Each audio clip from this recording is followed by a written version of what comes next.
Otro tema es lo que tiene que ver pues, precisamente con la inflación, que va muy alineado con lo de la Fed.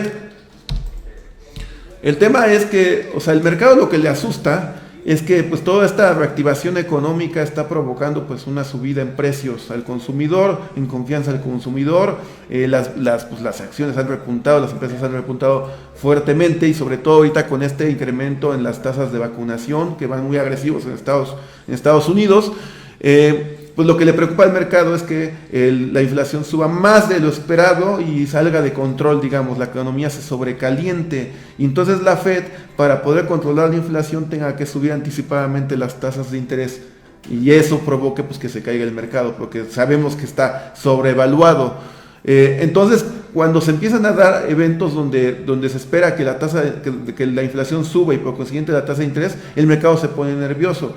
Sin embargo, la Fed ha salido a decir, ya en anteriores ocasiones, que ese repunte en la inflación cree que es temporal, que realmente piensa que es solamente ahorita digamos el rebote por la reapertura y demás, pero que va a tender a estabilizarse. Entonces ha dicho que va a ser paciente, y todos sabemos que tiene un objetivo de inflación del 2%, no debería de superar esa tasa consecutivamente, pero ha dicho que puede ser paciente en el hecho de poder mantenerla, inclusive tolerarla arriba de ese nivel, porque sabe que es algo completamente temporal.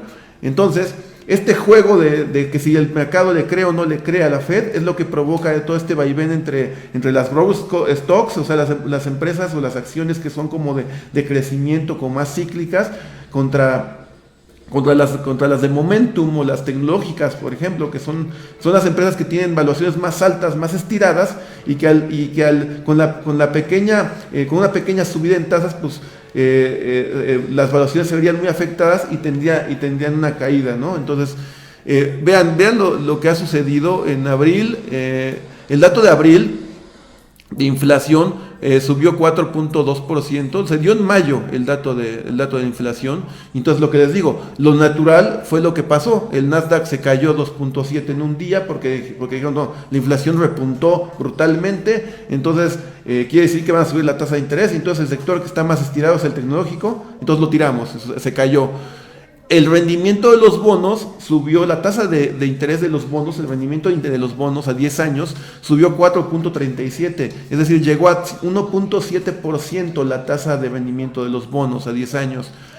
Y pues entonces subieron las tasas, o subió el rendimiento de los bonos, cayó el sector tecnológico y subió la volatilidad, que es como lo natural y es como lo común que podría suceder, o lo que nos diría el sentido común en cuestión de la inflación.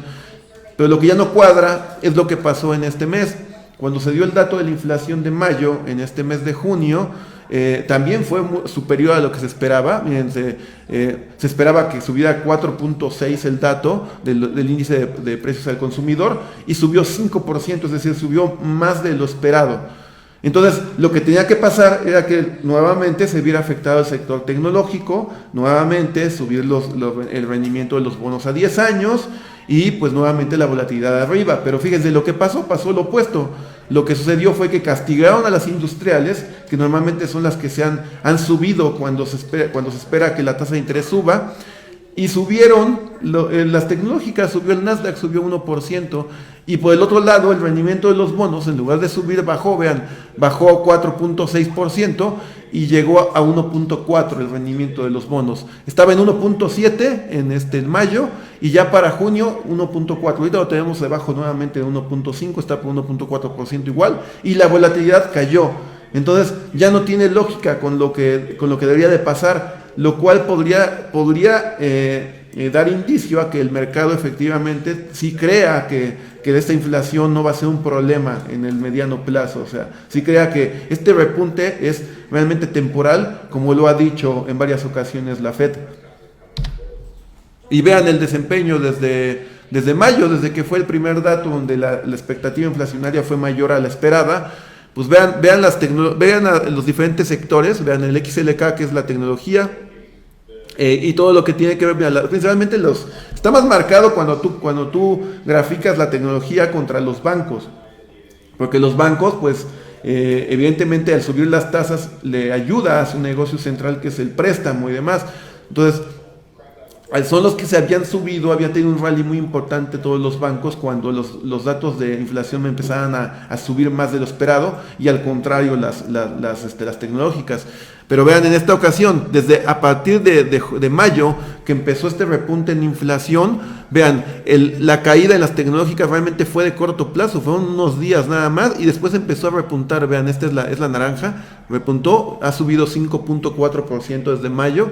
Y por el contrario, los bancos desde mayo han caído 0.17%. Entonces, un poco lo que está viendo el mercado, si le cree o no le cree, o sea, a la Fed, si la inflación va a ser un problema, o sea, todos sabemos que está subiendo, eso no hay ninguna duda. La duda es si esa inflación realmente va a ser un problema que implique, o sea, que se sobrecaliente la economía y que la Fed tenga que subir tasas, o es algo simplemente temporal, que no va a representar ningún problema, y la Fed va a tener paciencia y las va a subir cuando sea el momento adecuado. Eso es lo que está ahorita debatiendo el mercado.